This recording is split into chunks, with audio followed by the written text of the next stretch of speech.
He was part of a quartet that had American teens of the 60s going bananas. Today on Crook and Chase, we'll be talking with singer and actor Davy Jones about his new book, appropriately titled, They Made a Monkey Out of Me.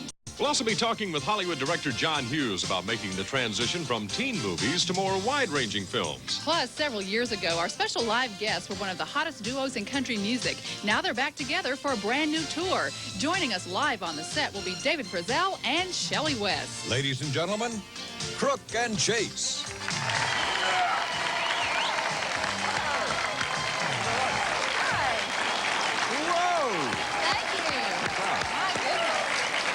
Thank you. Welcome to the show. I've already seen most of these people. I drove in while they were standing outside. You did? Yeah. Did they spot you? Well, some of them Don't did. you have the dirtiest car you've ever No, seen? I know. No. It's got grunge all over it. How many of you, well, just clap. How many of you celebrated the New Year recently? Wait. Well, one guy up here in the back. That was like 2 months ago. No. I'm not talking about. I'm talking about the Chinese New Year. Oh. Okay. Yeah. Well. It's the year of the dragon.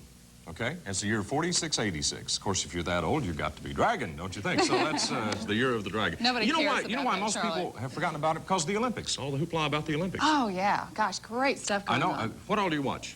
Mostly downhill racing and figure skating. Oh, yeah, but see, that's only part of it. You got hockey, you got the luge, what else? You got cross-country skiing and all that. You watch about 4 or 5 hours of that. I mean, you have to defrost the television. That's true. But, you know, it's a lot of fun to watch. Have you seen some of these people in the downhill racing going like 60, 70 miles an hour? They do that. Just amazing. And when they take a spill, can you imagine? I mean, what would you do if you were going that fast and you took a spill like that? Pick up my brains and keep going, I guess. No, see, that wouldn't work. That wouldn't work. Charlie has no brains. Oh, thanks. I'll wait over here. It's your show now, baby. That's fine. No, this is fine. I love it this way because this gives me an opportunity to say, no, get away from me. I just better get back then. No, we're glad all of you are here. David Frizzell and Shelley West will be out here in just a minute. They have a surprise for us, so don't go away. We'll be right back.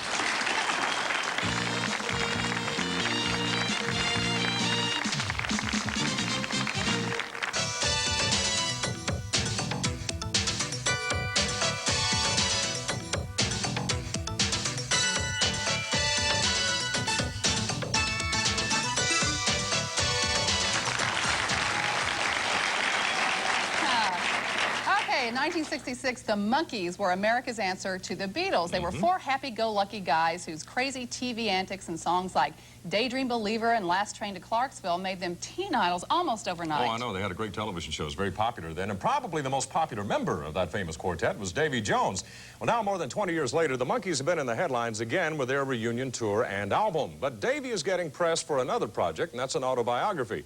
Earl Ziff talked with Davy recently in New York while he was touring the country promoting the book, They Made a Monkey Out of Me. And what he found was that this autobiography isn't exactly what you'd expect.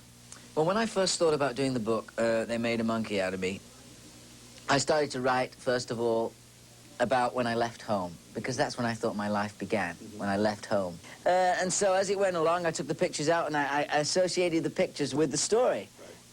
Now, I got all this together, and then I talked to a publisher, and he says, we need 8 or 10, 12 pictures for the middle of the book, and they all go together. I said, that's not the kind of book I want to do. Well, it's not a fan magazine you're doing. It's not a fan book. And I thought, I don't need to be talked down to like this by anybody. So I had to then think about it. So the book went on the shelf for 3 years. Great to talk to you. How old are you, Jacqueline? 5 and a half. How old are you? 5 and a half. 5 and a half. My goodness. Well, you'll be going to bed soon, huh? After publishing the book himself, Davy is now making the cross-country tour promoting it. And as in the book, he's very frank with people about both the good times and the bad times that surrounded being a monkey. We made $450 a week for doing the Monkey Show. We got paid on the albums. I think we split 5% between us. So that would be 1 1/4 pennies on every album sold. Right. They sold 100 million records. So it's a lot of money. Right. I realize that. But it's over 20 years since the Monkees happened, and I was 20 years old when it started. So you can imagine monies went here, there, and everywhere. You're hired to do a job, but it gets blown out of proportion because when you sell 100 million records and fans are screaming all over the place at the gates and everywhere you go, you tend to lose a little bit of reality. With the TV show The Monkees, you guys felt you broke new ground? I would think it did. I think it broke ground that 4 long hairs were on the television for a start. You know, once in a while you'd see a long hair come through a movie or a play of the week or whatever it is, and he was either a beatnik or a musician or something. We were likened to the Beatles. Hard Day's Night. They said they took Hard Day's Night and put it on television, but the Beatles weren't actors. They're not actors. They were just guys, musicians, romping around. They were doing romps like the Monkees did monkey romps. Davy says the revival of monkey mania in the past 2 years inspired him to finally finish the book and to take a very personal interest in promoting it as well. I have all my life done things and handed them over to other people, and they've given me a percentage of me. Right. And I didn't want this to happen with this book. That is sort of like an ego trip, an autobiography.